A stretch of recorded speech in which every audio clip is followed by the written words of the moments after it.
उंदराने आमच्या कारच्या एसीचा पाईप तोडलेला, खूप नुकसान केलेलं. तर सकाळी सकाळी उमेश ते रिपेअर करायला गेलेला. त्यानंतर आज आमच्या घरी पाहुणे येणार होते, तर मग त्यांच्यासाठी चिकन बनवायचं असं आम्ही ठरवलेलं, चिकन आणि चपाती. तर मग उमेश सकाळी सकाळी चिकन घ्यायला गेलेला शॉपमध्ये. त्यानंतर तिकडनं तो घरी आला. मग नाश्त्याला आम्ही काहीच बनवलेलं नव्हतं, तर मग त्याला मी बोलले अंडा आणि ब्रेड घेऊन ये. मग आम्ही अंडा ब्रेडचा नाश्ता केला. त्यानंतर आम्ही स्वयंपाकाला लागलेलो.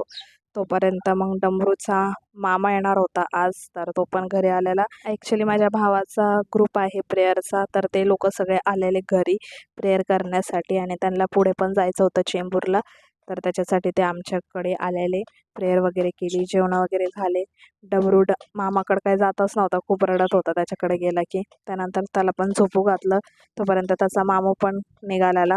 त्याला मी बोलले जाता जाता ये घरी म्हणजे येताना, तर बोलला बघू येतो की नाही. मग संध्याकाळी मी उमेशचे कपडे सगळे आवरायला घेतलेले, खूप पसारा झालेला त्याच्या कपड्यांचा, मस्त घडी घालून ठेवलेली. आणि मला त्याच्या कपड्यामध्ये ही कॅप भेटलेली. तर असंच होतं आजचा दिवस. तुम्हाला व्हिडिओ आवडत असतील तर नक्की सबस्क्राईब करा. भेटूया उद्या.